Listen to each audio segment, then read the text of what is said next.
Peace. Power.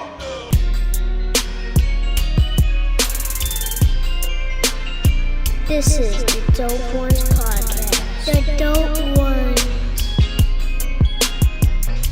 The Dope Ones.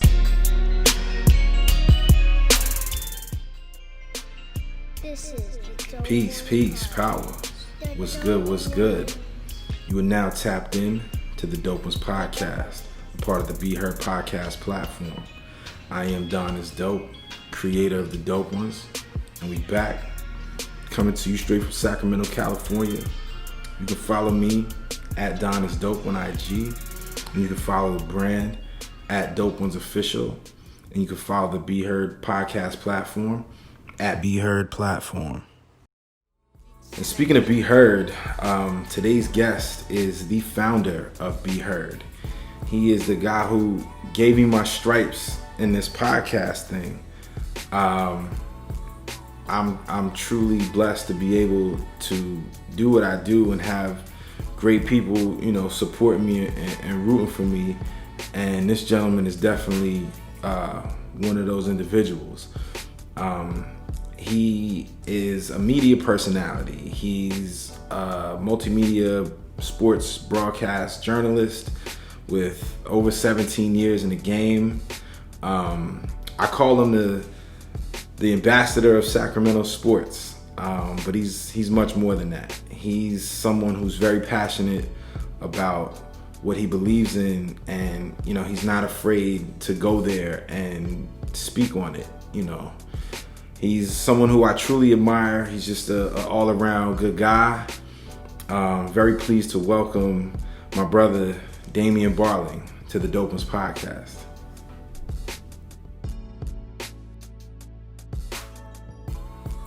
What up, baby? What's good, my brother? Man, everything, my man, everything. Yes, sir, man. Pleasure to have you on. Yeah, man, absolutely. It's about time we did this. For sure, bro, for sure. Man, the studio is looking real dope. Appreciate it.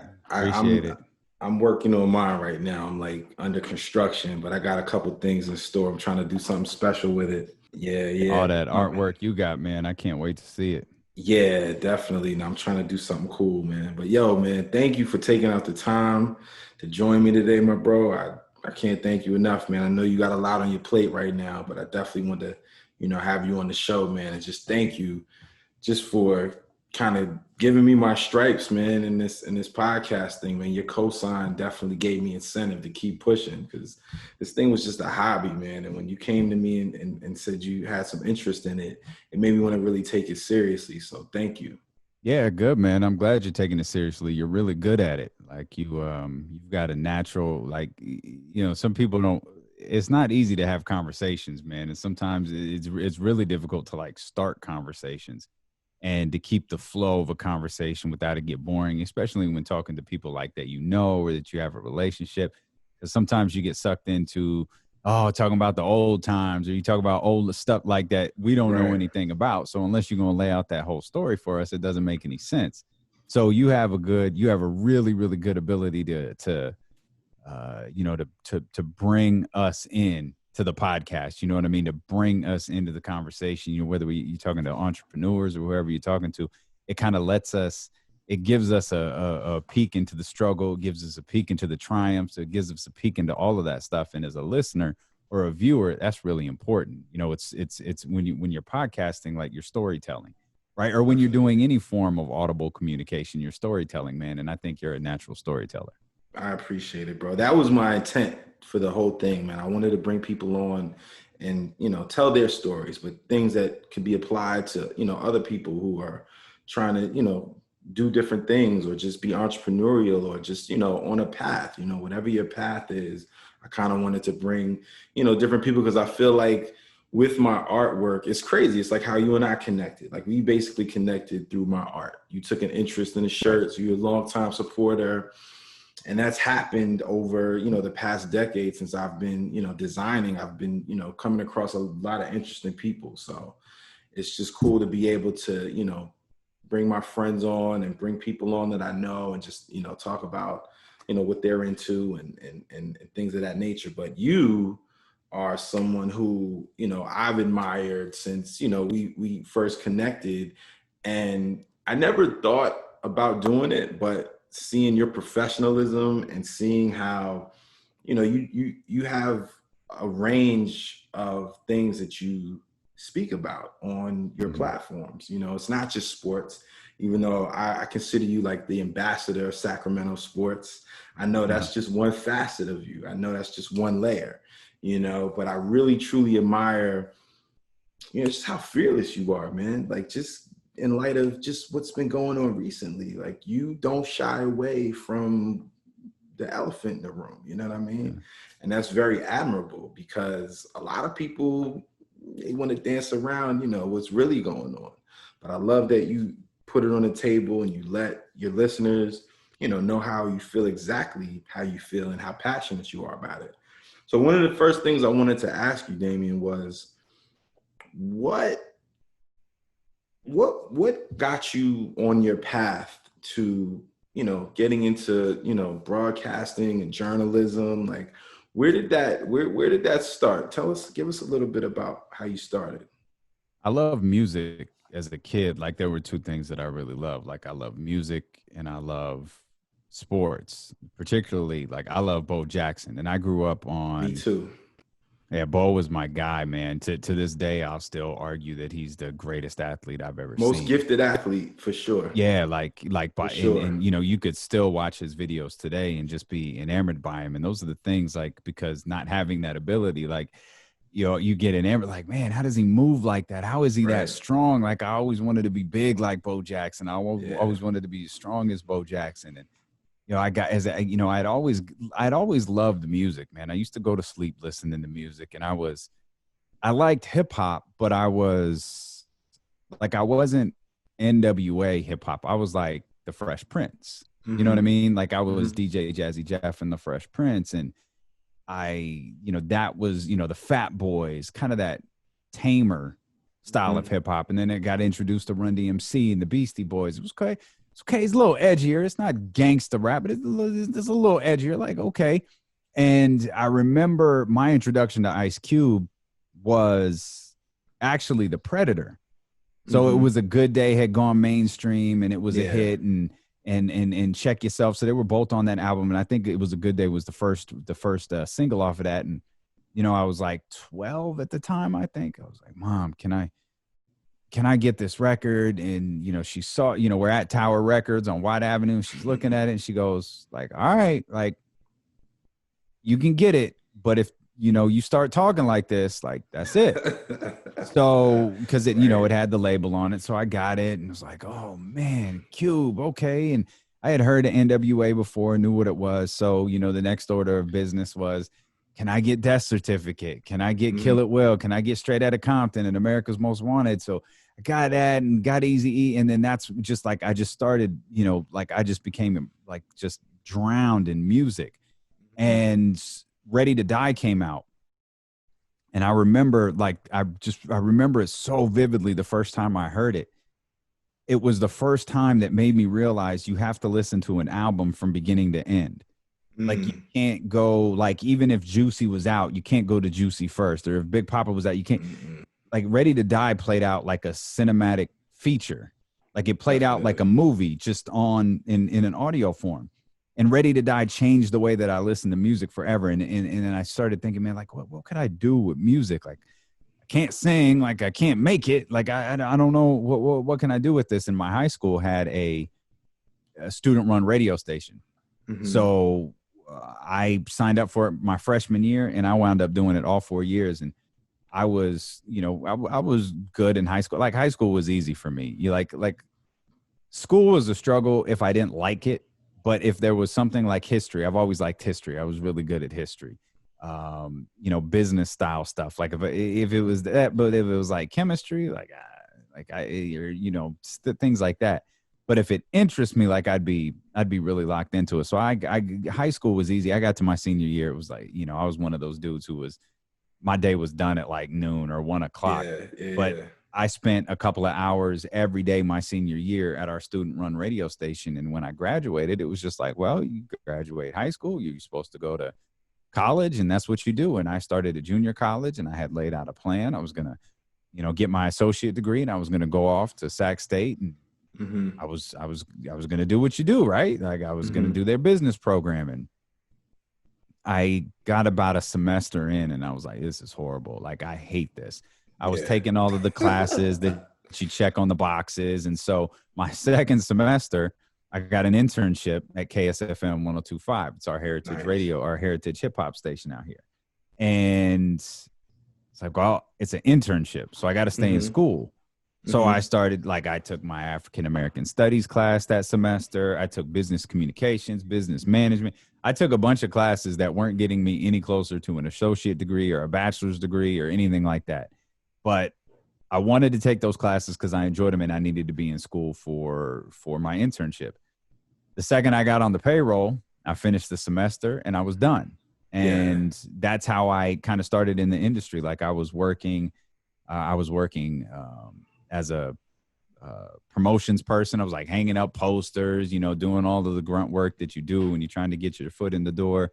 And then I started to learn like how the actual radio station works. Like how do you, run a board, how do you get comfortable with song intros and outros and firing sounds and different things like that. So I started to learn the ins and outs that way. And after about 6 or 7 months of that, I went to the program director and I said, hey, can I get a shot? Can I just hear me out on the air? And he's like, okay, yeah, cool. I'll put you on at 3 a.m. 3 a.m. Sunday morning. It's all yours. I said, okay. So I was on 3 a.m. to 6 a.m. And that particular Sunday, that first time I was on, he happened to be waking up to go golf. Okay. And he called me in the studio at 4:30, 5 o'clock in the morning. And, there's a line, everybody, if you've ever been in radio, there's a hotline. It gets your attention. So no matter what you're doing, someone important, normally your program director is calling you. So I picked up the phone. He was like, how's it going? I was like, I don't know. You're awake. You tell me. He was like, man, I didn't think you would be able to do this. Like you have this monotone, introverted personality, but you sound really, really good on the air. So from day one, he was a believer in me. Yeah. He absolutely believed in me from that first day. And I owe my entire career, I owe to Byron Kennedy because I was not good that night. I was not, but I'm sure you were if he saw something in you. I'm sure. But I think that's what he saw, though. He saw something that was okay, I can work with this. And so, fine tuning along the way, some things go my way. I start doing, fill-in shifts for other personalities. I start doing, really, coveted weekend shifts. And then, someone's misfortune turns into my fortune, and I become the morning show host at KSFM, and that's kind of how things went.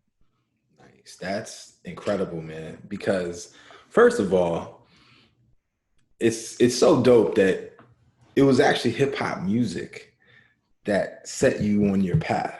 You know what I mean? And that to me is the beauty of just hip hop culture in general, that it would propel you to something you had no idea you were, just destined for, but it was that thing. It was that thing that gave you that spark. Right. You know what I mean? Yeah. And then, some people, I just feel like sometimes in life, your calling finds you. You know what I mean? And you were blessed to be able to find that. You found that early, and that's dope because you're seasoned. You're just a consummate professional. You know what I mean? And well, it's the blueprint though. It's a gift and a curse, right? Because firsthand, when you've got a calling, you are an incredibly talented designer, right? But you know that, and you went through this, I've heard this story, which I think is just a tremendous story about how things weren't going well for you. You were starting to think about maybe other prospects in life, and then you get that DM from Fabulous, right? And that kind of changes everything for you, and it gets you to the point where you are now. Well, for me, in media, you're going to lose a job. right? No matter what, no matter how good you are, no matter how good you think things are going, like the rug is going to get pulled out from you. And sometimes you're going to see it coming and sometimes you're not going to see it coming. And the difficulties in that is, whether it's my calling or not, like I know it's what I'm good at. Like I think everybody has something that they're good at in life. And for me, I think it's communicating. And when you lose that ability to communicate, you keep trying to find ways to do it. It's like, okay, maybe I need to move on. Maybe I need to go do something else. What could I do where I could communicate with people? And what could I do that would keep me in the industry? And it was like, well, you could get involved in sales. Like, the media, the market. You could really excel in sales. You could make a ton of money. That's how all these people sold it to me. And it was like, okay, I'll still be at the station. Yeah, I could do that. And all the while I'm doing, like a podcast or, I'm doing something to keep that communication form, still sharp. And I was like, I don't like this. Right. Like, this isn't what I want to do. And, like I've learned firsthand, if you just grind and grind and grind and grind, and you'll get to the destination, even if it's just a terribly slow, painful walk there, like you'll get there. And that's like the gift and the curse part. The gift is you have it. The curse is you never want to leave it. Like you want to wrap your arms around it and you want to do it forever. And you'll be pulled away from it more times than not. You've just got to find your way back to that gift over and over again. You got to stay the course. You're absolutely right. And there have been so many times. I mean, like you said, you're a gifted communicator. I've always felt like I was a pretty decent creator. Like I just had to do something creative. It was just in my DNA. Like I started drawing, like elaborate drawings at like 4 years old, but art, creativity, it's not taken seriously when it comes to being a professional. But you're absolutely right. You got to stay the course, because it's like, it'll keep, something will keep pulling you away.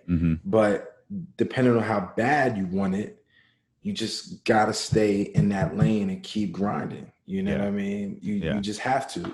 And it's funny you bring that up also, because I wanted to ask you, I don't know if you can even speak on this, but when you first reached out to me and you first, showed support for the brand, I did my due diligence and just researched you, who you were, you know what I mean? And one of the first things I came across was an incident that took place back in 2016 when, Cap kneeled and you said your piece on it. I believe you were working for KHTK 1140, right? And I was like, oh, Damien's down. Like I knew just based on that article, the type of dude you were, and I really admired, you for doing that. Tell me a little bit about what that experience, because just speaking on like, things kind of, the rug being pulled from under you, I know you got some backlash to that.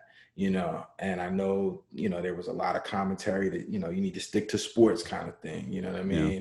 Almost like LeBron, being told to shut up and dribble, you know what I mean? Yeah. But you refuse to be silenced. And there's nothing more admirable than standing on your principles and speaking your truth. But tell us, like, what was that time period like for you? It was something.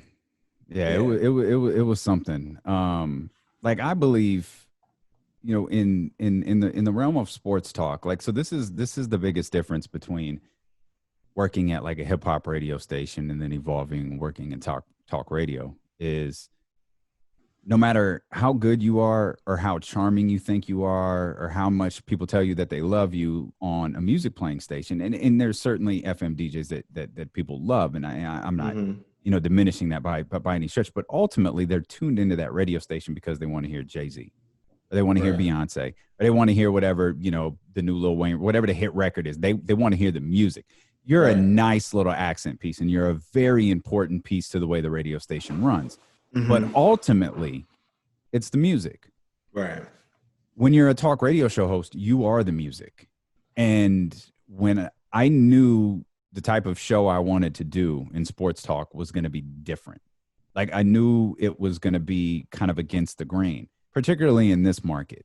In Sacramento, this market has been conditioned to the same handful of voices for, I would say years, not even years, for decades. It's just been the same rotating people who were doing sports talk in this market. And they're all older and they're all white. And that's going to create a certain sound. Not that they all think alike, but it's a perspective.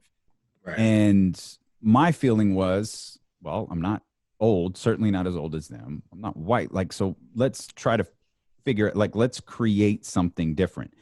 And sports talk is geared towards 35 to 55-year-old males, or 34 to 55-year-old males.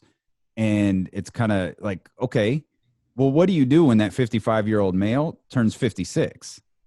Because now, in terms of your demographic, that's where ratings are measured, and that's how, like, ad revenue is determined, is how many people, how many males, how many people are listening between the ages of 34 to 55. Like, okay, I understand that. Like, I get how the game works, but what do you do when the person turns 56 if you're gearing all of your energy towards that demographic and you're not bringing in the people who are 18 to 34?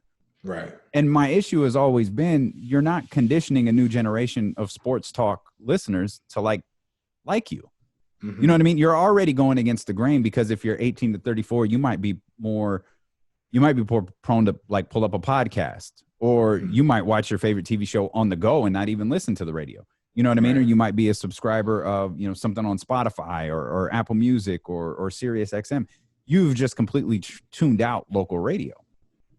And my thought was, let's create something new. Like, I would rather fail for being me than fail for trying to be what you want me to be. And so I'm going to create this show. It's going to have a hip hop vibe to it. When we veer away from sports, and, you know, every talk show host does it in sports, where you're talking about like the show that you watched last night, or you went and saw a movie. Like, the shows that I watched were Blackish, or, you know what I mean? The movies that I watched were Queen and Slim. You know what I mean? Like the movies that you wouldn't hear a lot about, you know, with a so-called traditional sports talk audience. So we geared a show to attract 18 to 34-year-old people, not just men either. We tried to attract 18 to, because we act like women aren't sports fans. Like, of course women are sports fans. We tried to bring them in to what we were doing. And it was, you know, that was the first year we had two incidences that I always point to that were really important for the development of the show. The first one was about a week after we started, maybe a little over a week, Prince died. And we were all, you know, really big into music, and we knew we had to incorporate Prince into the show, like in a major way, not like in a passing reference, not in a rest in peace type thing, but we had to incorporate Prince and what he meant to us into the show. And we did that, and it was received pretty well. And it was like, okay. Then, you know, Eric Garner, Philando Castillo, that string of murders happened. Alton Sterling. Yeah, it happened in that same year, just a few months later. And I remember there was, I think, a protest in Dallas, and 5 police officers were shot in Dallas. Yeah, the lone gunman in Dallas. Yeah. Right. And so we were doing the show, and it really sticks out. We went to a commercial at 1:24, and it was normally, you know, you're having a spirited discussion on the air. You go to commercial, the conversation doesn't end just because you go to commercial. Like, the conversation keeps going, and if you're in the midst of an argument or a disagreement, the argument or disagreement is going to keep going. Right. We were doing a show. I'm sure the show was fine. I don't really remember anything about it, but I remember going to commercial and just kind of sitting there, and everyone's kind of looking down, and it was, I just kind of said, so this is what we're doing. And they both knew exactly what I meant. Right. And, you know, my partner Ken looks at me, he was like, well, do you want to do it? I was like, dude, we look stupid. Like, we look absolutely ridiculous not acknowledging what's happening. So our idea was, we'll come out of the commercial, we'll talk about what's going on in the world, we'll say our piece, 2:00, we'll reset things, and we'll get back to our show. we spent the rest of the show, which was 90 minutes. We went the next 90 minutes on social issues, on the police killings, on what happened in Dallas. And we talked about it. We said our piece. We said what we had to say. And that was our first kind of moment of establishing who we are socially and introducing people to who we are socially. And then, as you know, it was, the Minnesota Lynx and the WNBA did a demonstration, which we talked about, which unfortunately, because it's the WNBA, didn't get the attention that it deserved. But they were the first sports organization to say Black Lives Matter. They were the first sports organization to wear Black Lives Matter on their shirts. And they were the first sports organization to step up and say, hey, this is an issue and we need to fix it. And it was 2 weeks later, Cap sat on the bench. And I think it was a week after that it was noticed for the first time. So we kind of digested it like, okay, like this is weird. Like, okay, like what is he trying to, what point is he trying to make? And he spoke in front of his locker for 18 minutes that morning. We heard all of it. We formed our opinions. We went on the air, and it was obviously a hot topic that ran for 3 hours. And it was that first day, it was a conversation. It was a totally normal conversation. Mm-hmm. But as the days turned into weeks, it started to become very venomous. Mm-hmm. And, Donald Trump didn't help. And in fact, Donald Trump, threw gas on the fire by talking about those sons of bitches and all of those different things that went along, and stand for the country, stand for the flag. And then it became, okay, it became a stand your ground type of thing. Like, where are you on this issue? And it's like, we said where we were from day one. Like, we're with Cap. Like, I get it. I get what point he's trying to make. Mm-hmm. And then that's when it got different. Like, that's when it got ugly. That's when it got personal. That's when we started getting, you'd get death threats. You'd get, I hate you. You'd get FUs. You get all sorts of stuff. And, I saved a lot of them from that time period. I'd never posted them until recently. There was a specific reason I posted them, but I had never posted the screenshots because I never wanted my mom to see them. Mm-hmm. And I know she's not on Twitter, so I posted them. But it became so, it was an incredibly toxic topic, but it didn't go away because it kept getting brought up one way or another. Mm-hmm. And we were firmly in the camp of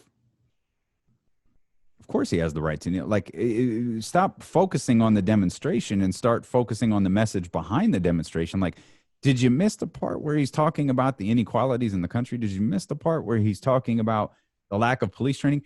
And that's why it becomes so offensive. People, Roger Goodell saying, well, I wish we had listened to Cap 4 years ago. Exactly. Too late. The better question is like, why didn't you? Exactly. I never, it's been something that's been so difficult to wrap my brain around. But that summer of 2016 and leading into the fall, it was tough, man. It was tough. And, the vocal, the minority can be really, really loud. And, we didn't know if our ratings were going to die. We didn't know if we were going to get yanked off the air. We didn't really know what was going to happen. But when that first ratings book came out for the summer and we knew, oh, okay, they're here. I don't know why they're listening, or if it really is a minority, people sending those, those angry, hateful death threats, whatever it is. Right. We're in a good position. What we're doing is right. And so we kind of wrote it out.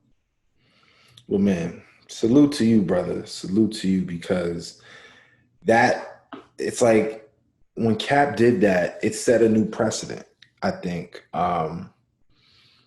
For an athlete to stand up in that way, in such as far as ownership anyway, a white dominant, I mean, that's any professional sports league. It's just predominantly white owners, right? Right. But the NFL made it particularly clear that they weren't going for that. And then with Donald Trump gaslighting it, right, in his campaign, it was just like the perfect storm.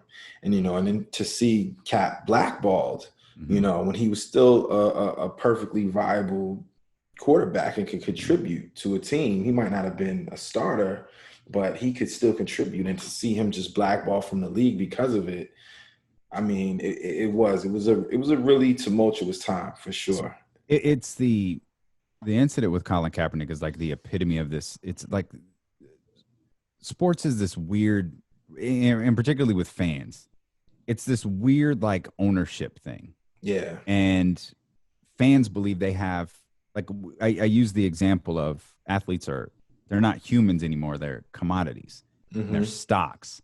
And fans think they take ownership if they support a certain team or a certain player, or they buy a jersey or a t-shirt, or they buy a ticket or concessions or whatever. They think, they have taken they own a piece of that particular athlete.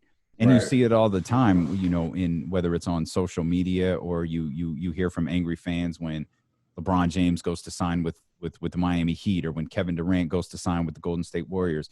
There's this venom of, well, why does he get to do that? Like, what makes you think, like, I pay your salary? Like, you wouldn't exist if it wasn't for me, going to your games and it wasn't for me. And you see it right now. You see it in the, the Black Lives Matter movement in the NBA, where fans are like offended by this, and they're saying, well, I don't have to buy your tickets anymore. I don't have to buy your jerseys anymore. And if I don't do that, like, I'll run you guys out of business. But what they're failing to realize is they can make all of those threats, although they want to, but the person that they're really hurt is the owner. And you never hear anyone talk about how much money the owner makes. You know what I mean? You never hear anybody go, oh, these athletes, they're so entitled, and they get this and they get that. But they never bring up the fact that, like, in the NBA, for example, I think the revenue split it might not be exactly, but it's pretty close to like 50-50. It might be 50.5 to 49.5, but owners, players, it's pretty close. For argument's sake, we'll say it's 50-50. So think about that for a second. 50% of the revenue for the NBA goes to the owners, and 50% goes to the players. Well, how many players are there? Exactly. There's hundreds. And how many owners are there? There's 30. Yeah. So, and listening to fans sometimes try to take ownership of particular plays, like it was so epitomized with the Colin Kaepernick situation, where people felt like they had the ability to tell a man, a grown man, what he can and can't do, or what is right or what is wrong, or what is disrespectful or what is not, despite the fact he addressed all of the issues. It's a fascinating thing. If you've never taken the time to watch the 18-minute video of Colin Kaepernick the day after that picture was taken from the stands, and the first time he ever addressed taking a knee, if you've never taken the 18 minutes to see it, watching it now is borderline hysterical, because every narrative that has ever been twisted about why he was doing it and what it was for was answered that day, whether it was military, or whether it was police, or whether it was his very own oppression. He answered all of that, and people have just chosen to ignore it so they can tell their own story. And it's something that happens in the world of sports that's so fascinating. Yeah. I mean, it harkens back again to shut up and dribble, I think. It's like, stay in your lane, football player. You have, no say in the matter. Like, oh, you're gonna kneel, like that's gonna create some change. Spoiler alert, it did. Well, that's why when the Bucks boycotted that game the other day. I was gonna say that. Yeah. That was the moment where it was almost like, my buddy Marshall Harris at CBS 13 used the phrase, like, Pandora's box was open, because that was, I think, the first moment that athletes went to the owners, whether directly or indirectly. And I think that was the first moment where athletes around major sports saw, oh, wait a minute. We have the power. You have the power. Yeah. This happens because of us. And you're the NBA, a predominantly black league, and you've got black men and women being murdered on social media on a very regular basis. And you don't feel like your owners are putting out, statements of support. Cool. But are your owners supporting, or in the NBA, is your board of governors supporting real change? Okay. We're going to call your card right now. You've got one opportunity to show us you support real change. And we're talking legislature. We're talking about getting governors and attorney generals on the phone. We're talking about pushing through actual changes in our city. You've got one chance, because we showed you during the NBA playoffs, we can halt this whole thing immediately. You give us one reason to believe that statement you put out is inaccurate, and we will do this all over again, and you will have nothing. And I think that was the first time that NFL players saw it. I think that was the first time that Major League Baseball players saw it. I think it was the first time that professional athletes, and I think it's something that you say in the locker room, oh, we've got the power, we've got the control. But ultimately, you go play your game, you do your thing, you do what the team tells you to do, and you move along. That what George, if the conversation is true, and George Hill is the guy who said, hey, what do you think about if we don't play this game?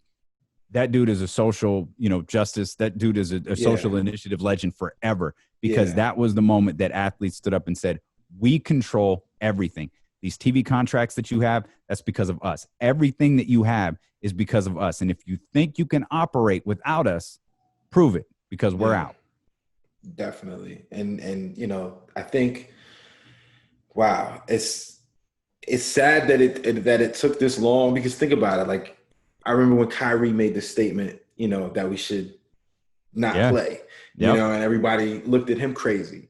You know what I mean? Mm-hmm. I might have looked at him like with the side eye, you know what I mean? But at the same time, it's absolutely, there's a lot of truth to that sentiment.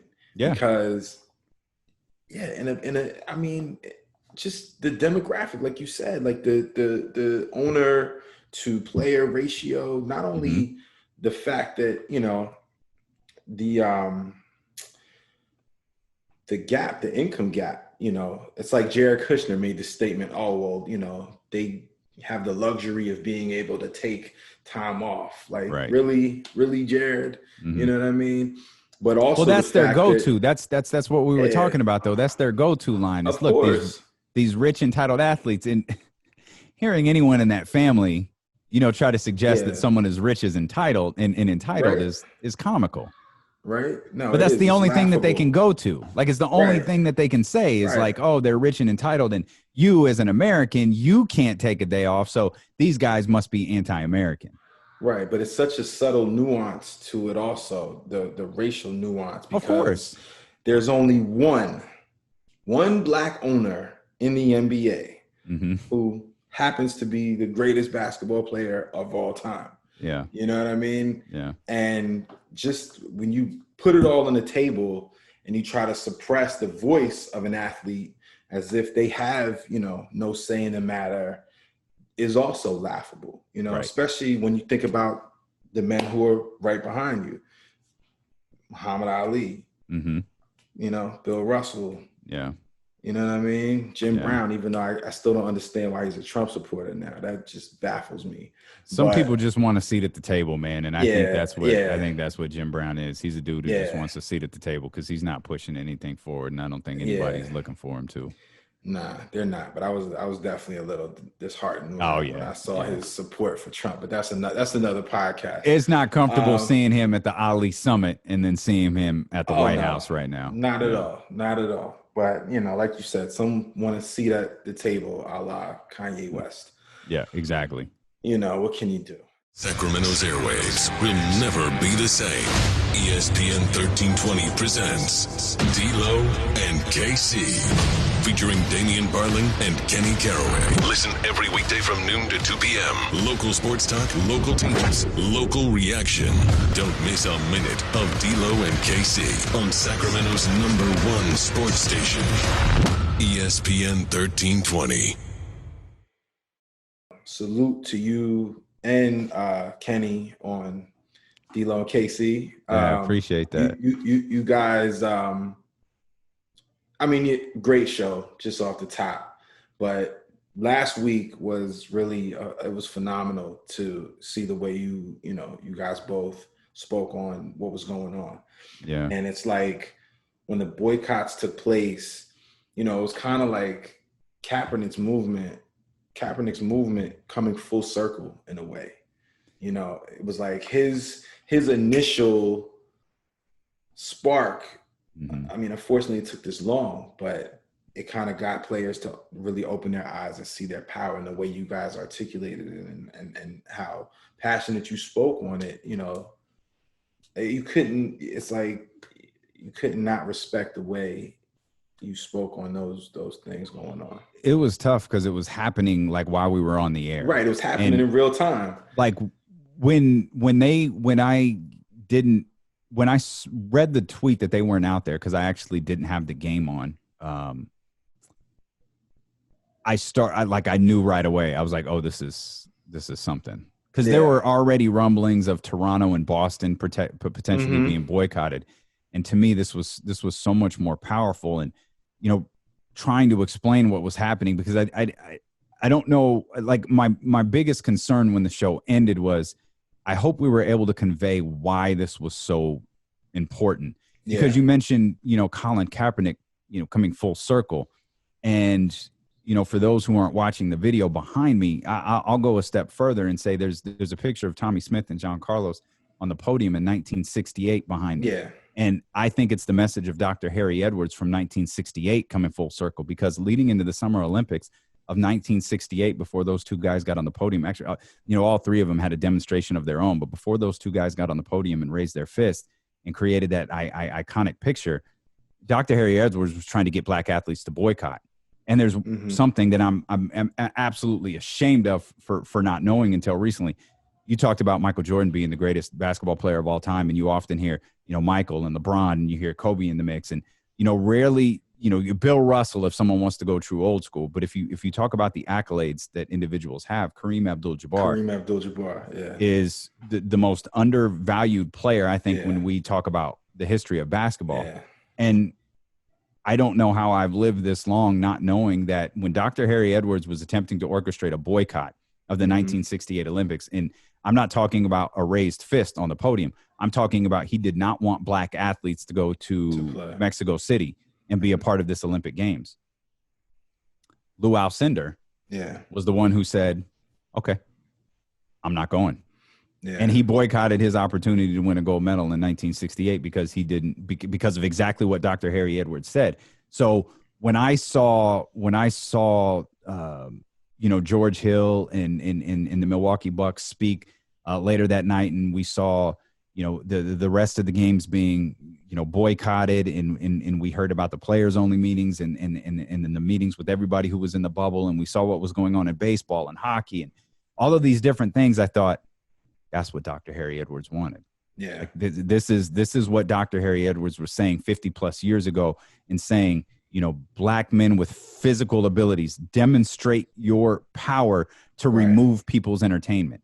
Right. And I left that show just like praying. I hope people who were listening truly understood the historic ramifications of what happened today. And maybe you think it's a game. They missed it. They came back. Like, why does it matter? Like, it doesn't matter. It does. And hopefully we don't find out why this moment was so important, because if we do, it means the owners didn't follow through with their side of the bargain, and we're going to see it again. Right.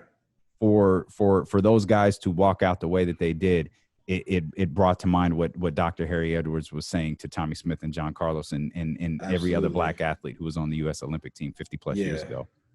No, and not to discredit, Tommy Smith and John Carlos at all, or any of the heroes who are in the other picture behind you, because that's absolutely where the foundation is, for a black athlete speaking out against, social injustice.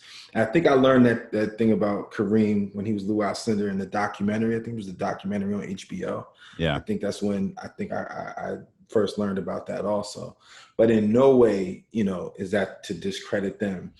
I just think for this generation of athletes, you know what I mean? Yeah, this absolutely. Generation of athletes, or even I'll say a post-90s generation of athletes and fans, because just going back to Michael Jordan, a longstanding criticism of Mike was that, he didn't speak out about social issues. He wasn't vocal about things that were going on, because I feel like that era in particular kind of ushered in the superstar athlete, especially in basketball. And in The Last Dance, Barack Obama made a point to say that, I would have liked Michael Jordan to endorse this candidate or speak on things like what Craig Hodges did at the White House, but Mike was just trying to figure out his place as this superhero pretty much. And it's not to make excuses for him, But I say that to say there was like a redefining of the black athlete in the 90s, I feel like. And I can only speak, from my perspective, being a 90s kid. And, my mother and father not understanding why I was so obsessed with Michael Jordan and why my entire room was plastered with Jordan posters. And, my dad was a diehard Muhammad Ali fan. But he would always tell me, in Ali's day, when he was speaking up about things, they were trying to shut him the hell up too. Right. Yeah. When he refused induction, into the army to go fight in Vietnam, he was the real first Colin Kaepernick. Muhammad Ali has been romanticized. Like he's exactly. Like he's always been beloved, but he hasn't. He was not at all. Yeah, he was Colin Kaepernick times 100. Oh yeah. In the 1960s. Yeah. So I just think my generation and even the generation under me is kind of cut off from that because, like you said, the athletes of old kind of have been put on this pedestal, like they were always so beloved.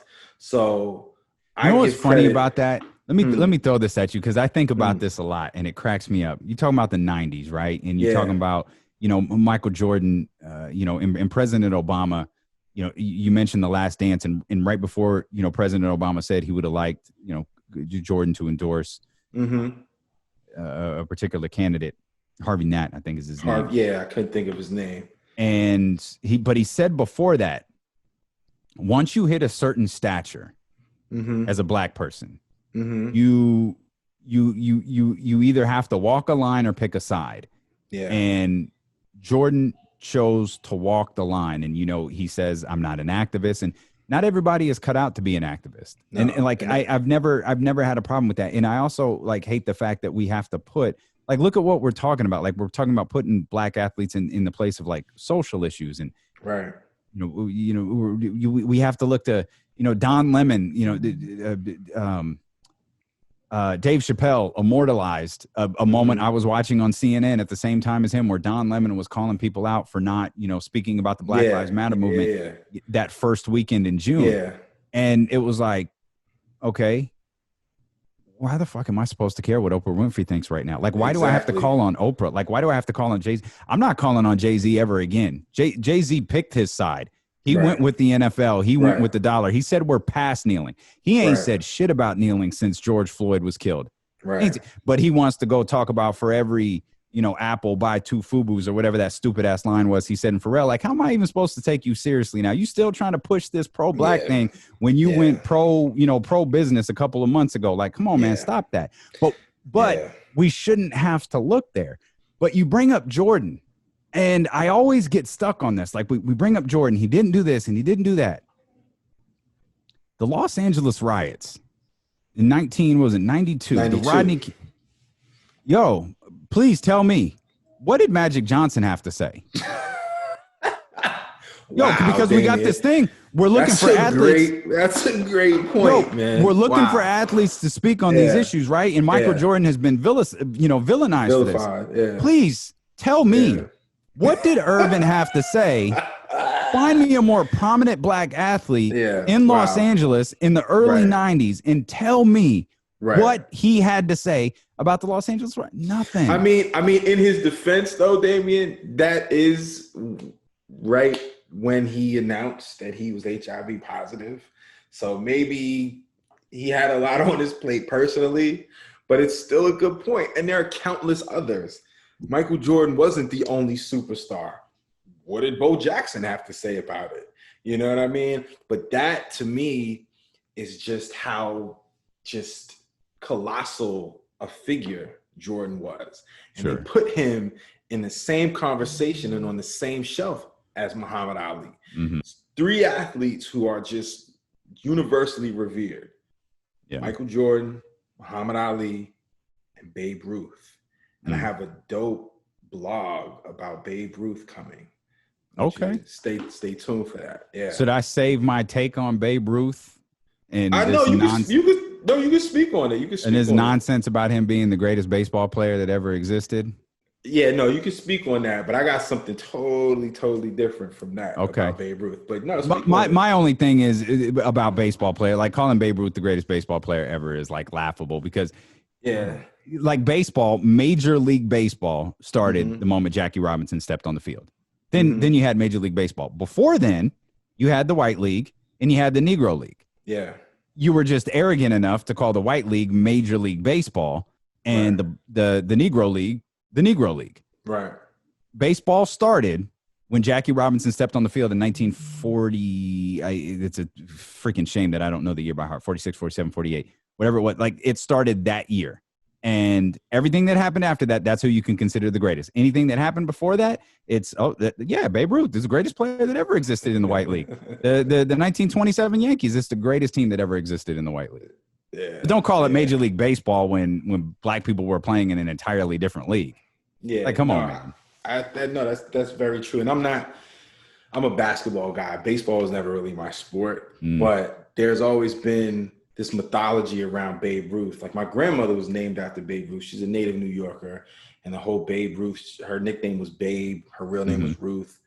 And you know, she was a Yankees fan, whatever. And one of my favorite movies growing up is The Sandlot. The thing about Babe Ruth that has always kind of intrigued me was I once read an article, and I believe it was in a documentary about him, where it was widely believed that he may have been black, passing for white.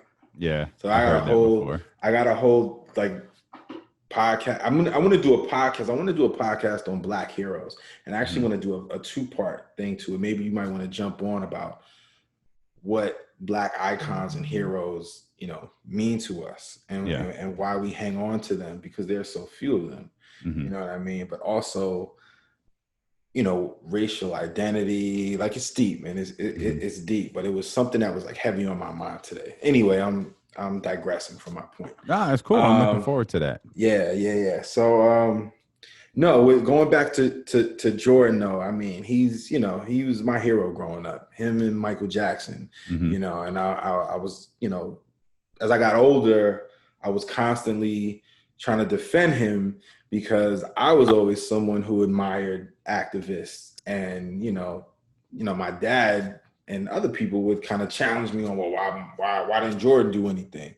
You know what I mean? So that's a great point you make, though. Why do we look to athletes to be just our saviors in general when they're trying to figure out their place in the world? And that's why I thought what Obama said was so poignant, because it's true. There was no blueprint for Michael Jordan. There was never a star of his stature before him. So how could you begin to gauge that without playing it as safe as possible? You know? And the closest was probably Muhammad Ali. Was Ali. And he saw how that went. Exactly. So it's you know, Howard Bryant says all the time, there's no, you know, more prominent, you know, figure in the Black community than the Black athlete. And it's because true. We're all drunk, and and he's not wrong. Like he's 100% accurate in that sentiment, but the sentiment in itself, or the accuracy of the sentiment, is a problem. Yeah, it is. You know, like white people aren't looking to Tom Brady to fix problems. Right. You know what I mean? Like we should, like Patrick Mahomes, like it's frustrating that Patrick Mahomes, we have to, like, you know, Patrick Mahomes is getting to that point where it's going to be like, hey, dude, we know you're half white, but we're going to need you to, where you at? Yeah. We need to know where you're at, you know, you know, and there's a big difference. And I know, you know what I mean? There's a big difference between Lamar Jackson's color and Patrick Mahomes' color. But when it comes to this stuff, y'all are exactly the same color. Right. And so it gets to a certain point where it's like, okay, you've hit this status. Tell us, tell us. And it's not, no one does that with Brady. No one's looking at Luka Doncic going, hey, I wonder where Luka is. Luka an all lives matter guy? Like, where does Luka stand with this? Right. No one does that, because white people don't have to do that, because you know what they can look to? They look to the government. You know what I mean? They look to the actual decision makers, because they've been in place for eternity. Exactly. And they're catered to them already. So that's it. They don't need to. They don't have that need. But it is a very unfair burden to place on athletes. I definitely agree. But I'm also, you know, it's like as Black people, we again, it's the Black hero thing. It's like we just have so much reverence for the ones who we know, have our best interests at heart. Like we support you, but we want to know you ride for us. You know what I mean? Well, it's comfort too. Absolutely. You grow up watching sports, Jordan comforted you, Bo Jackson comforted you, grew up listening to music, man. I can't tell you how many times, how much money I spent on renting the making of Thriller so I could watch Michael Jackson. You've got kids now who just, they just saw the Black Panther die. Right. How does like a real superhero die? Right. It's like they bring comfort in a time where there isn't any.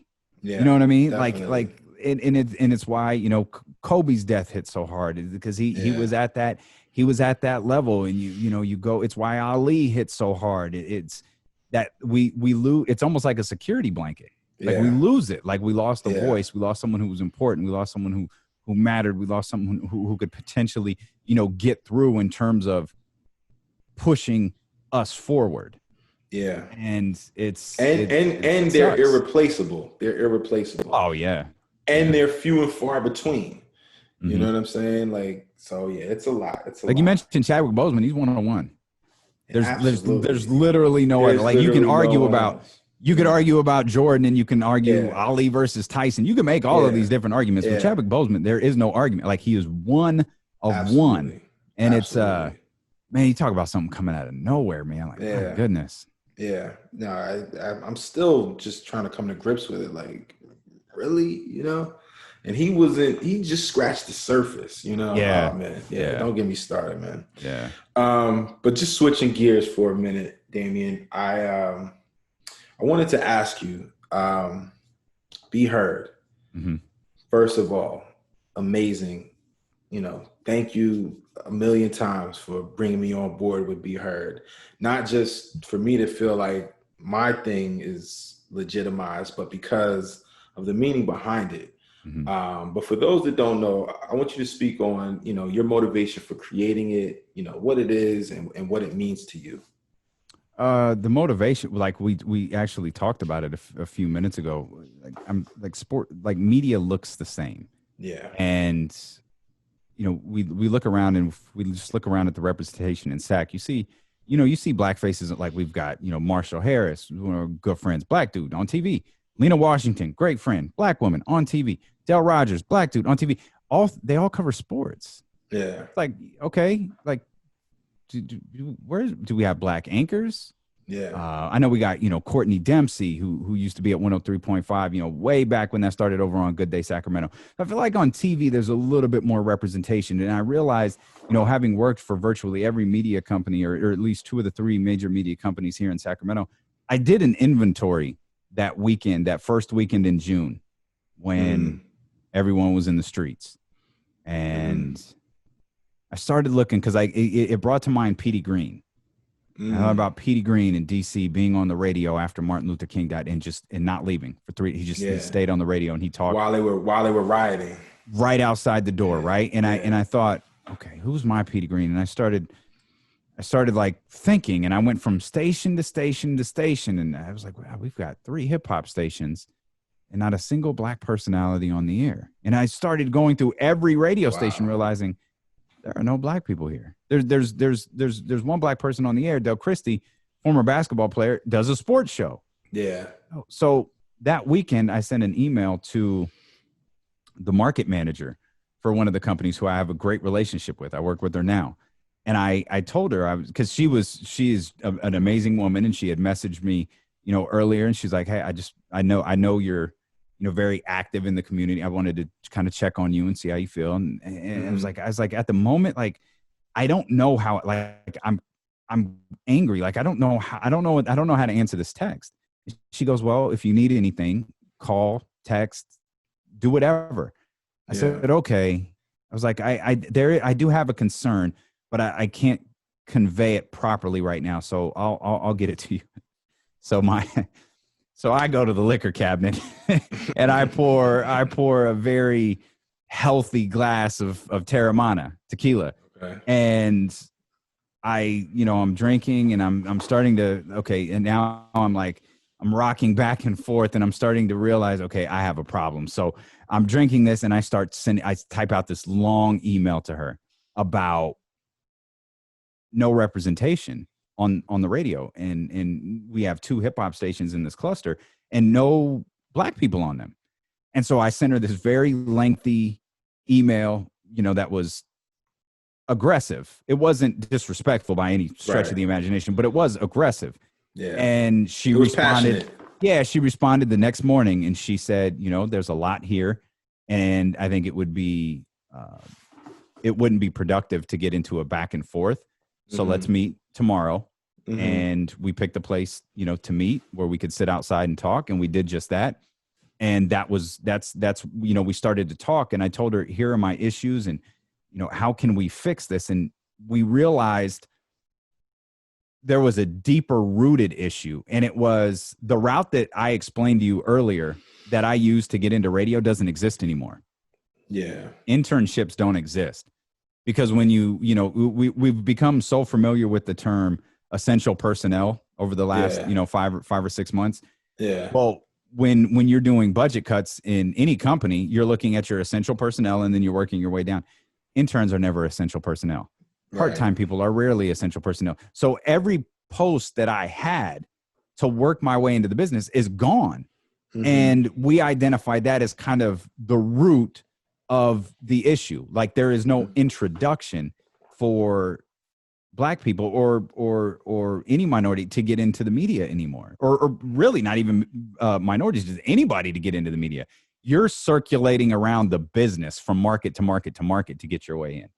And so I thought, okay, how can we fix this? And, we started laying out ideas and I said, okay, I'm going to put something together. I'll get back to you. And I drove straight home and I wrote Be Heard. Like I wrote the mission statement of what Be Heard was. And it was to create a platform where people who wanted to get into the business could learn about the business.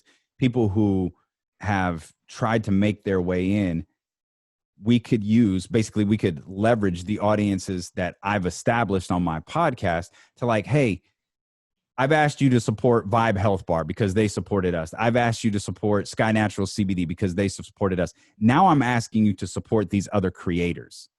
And I knew I needed another established person to make this work. And for me, it was 2 people. It was Deuce Mason and Morgan Reagan. I knew if I really wanted Be Heard to take off, I needed their audience and I needed their platform to work in conjunction with mine. And shout out to Deuce and Mo. Yeah, 100%, man, because I don't think this platform because Morgan does so much behind the scenes for our community stuff that it's impossible to describe. Like the growth of Be Heard wouldn't be possible without those 2, and it wouldn't be possible specifically without what Morgan is doing behind the scenes. She's going to hate that I'm saying this out loud because she's it's us, it's a team, but she has got us connected with youth groups in our area. And we're, getting ready to introduce a youth-led podcast. And so the idea was, we had a conversation with Matt Barnes a little while ago where he was doing a thing in DC about, don't shoot guns, shoot cameras. That's what the name of the program was. And he was taking inner city kids, at-risk kids, and teaching them basically how to make movies, how to make videos, how to, use, Adobe Creative, how to use what operate all of your business off of, how to do things like that. We want to do something similar, but with podcast and with audio content. So we've asked, our established audiences to check out the Dope Ones podcast, or to check out, hey, there are these kids who graduated from Sac State. They were journalism majors. They can't get into the industry, but they're really good. And all of that has given us the opportunity to work with the Sac Unified School District and their Source Media Group, which you're going to meet this month. And I'm going to get you the dates of that, and I can't wait for you to meet them because they're made up of people who want to be graphic designers. They're made up of people who want to be in the media. They're made up of people who want to manage social media accounts, or in the one common thing that they all have is they're all activists in some way, shape, or form. And they want to learn how to find their voice as activists. And so for us to have created this platform in which we can introduce talent into a broader audience is like, that's what it was for. We have an audience. let's introduce you to them. And the podcast platform was a very small part of what Be Heard is. Yeah. The bigger portion is our relationship with the youth community, or with the youth group. And ultimately, what we're working on now is turning Be Heard into an actual training program for people who want to be in the media. And if it's, we want to introduce them not just to, this part of the media, but also into the graphic design portion of media, the sales part of media, the management part of media. We want to introduce them into all of that. And that's kind of the next step we're taking, that we're working with a major media company out here to take. Man, it's so dope, because it's like, unbeknownst to me, like, this is everything that I wanted to become involved with, like, since I've been a SAC, honestly.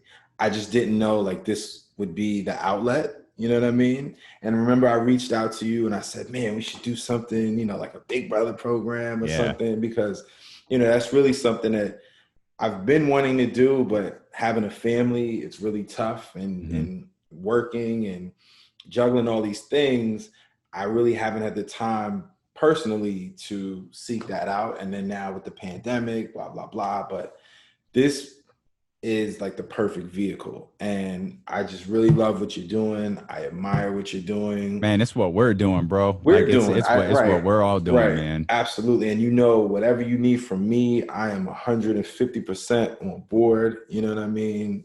I'm all in, man. And I thank you again for giving me the opportunity. You know what I mean? So, man, I know we're wrapping up, but did I ever tell you, like, it was an Instagram ad? That's how I found you. Really? It was either an Instagram ad or I came across your page, but it was an Instagram story. Okay. And it was the Whitney Houston shirt. That's where I first saw the Whitney Houston shirt. Okay. And I was like, oh, man, this is okay. And so I clicked on it and I swiped up, and then I started doing, like, I was like, yo, this is a SAC, dude. Black owned SAC. Oh yeah. I'm getting this. And I think you sent me, I think I got that in a Michael Jackson shirt. You sent me like a Jay Will shirt to go with it. I was like, oh man. So, and then, like, that was, and it's so cool that we've been able to establish a relationship 100%, based off that Instagram post that I stumbled across for that Whitney Houston That's shirt. Crazy. I always thought you found me through my wife, who's like an influencer, and she knows a bunch of people in SAC. Like, she meets everybody. I'm kind of at home working, hanging out with the kids, and she's out. And I thought we had like a mutual friend through her that you saw me. That's crazy, man. I don't know, like, where, like, how I saw whether it was I saw it on Instagram stories. Yeah, it was an Instagram story. And it was like, oh my gosh, this shirt is dope. And then, you start examining it, the Dope Ones, Donna's Dope. I was like, oh, dude, this is SAC. Oh yeah. And that's like, it's just cool like that. That's how we were able to connect, man. That's good stuff. Definitely. That's a good part of the story. Absolutely, man. I feel like it was destiny, because I always knew I wanted to, like, link up with you, because when I kind of researched you and saw what you were about. I was like, oh man, I got to get up with Damien. But at that particular time, like, what was that, last year? That was 2019. It was longer than that. It was 18. Was it 2018? Okay, it was 2018. So I was like in a transitional period, like, like, I was really trying to get my footing with the Dope Ones. And, the financial part of it was just kind of a struggle, you know what I mean? So I was just juggling a lot, but I always knew I wanted to link up with you. Never in my wildest dreams would I have imagined it would be in this capacity, but I couldn't be happier, bro. So, and it's timing, man. You talk about timing working. Definitely. You were getting ready to do that podcast in video form on your own. And I'm like, hey, what are you doing with this? And you're like, I don't know.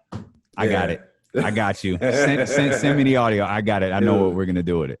Dude, when I tell you, man, this was just like going out on a limb. Just, it was like I wanted to do something else creative. I wanted to challenge myself. I needed a challenge. I had never wanted to do a podcast, never even thought about it. I'm like, you know what? Everybody's in this podcast game. Let me just get my feet wet. Let me see what it is about.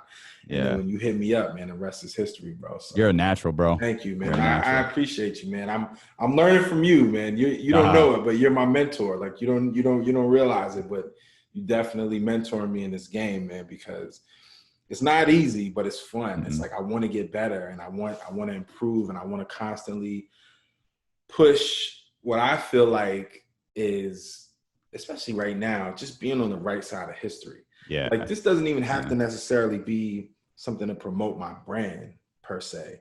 I want it to be more about, I want it to be an outlet to create dialogue and to talk about what's going on in the world around us. You know, since we can't really go outside like that, I at least want to speak on the things that, you know, we're living through in these times. So I'm blessed to be able to, you know, do it with you guys, man. You guys are in my corner, I'm in your corner, and you know, we're just getting started, bro. 100%. There's a lot of growth for Be Heard ahead. Oh yeah, I can't wait. I cannot wait. I can't wait. So listen, man, truly appreciate your time. Truly appreciate you, D. You're a king. You're out here motivating and inspiring, and keep doing what you're doing, man. Keep elevating, man. We appreciate you. Real quick before you go, though. Absolutely, bro. Absolutely. Real quick, though, let us know how we can connect with you, how to get in touch with Damien Barling. Most important way right now is ESPN 1320. If you live in Sacramento, you can listen on 1320 AM, or the absolute best way to do it is download the radio.com app, search ESPN 1320, hit the heart. You'll see D-Lo and Casey. Our show comes on every day, 12 to 2 p.m. Pacific Standard Time. And then normal social media channels. I'm not super creative, man. It's just my name, at Damien Barling, across Twitter, Instagram, whatever it may be. And follow the Be Heard platform as well. Same thing, at Be Heard platform, across all the social media channels, man, and catch up on everything that not only the Dope Ones is doing, but that I'm doing and that the rest of our network is doing. Yes, sir. Yes, sir. Well, Damien, we appreciate you. Thank you again for everything, man, and looking forward to what the future has in store for us, man. Yes, indeed. I appreciate you, brother. Thank you.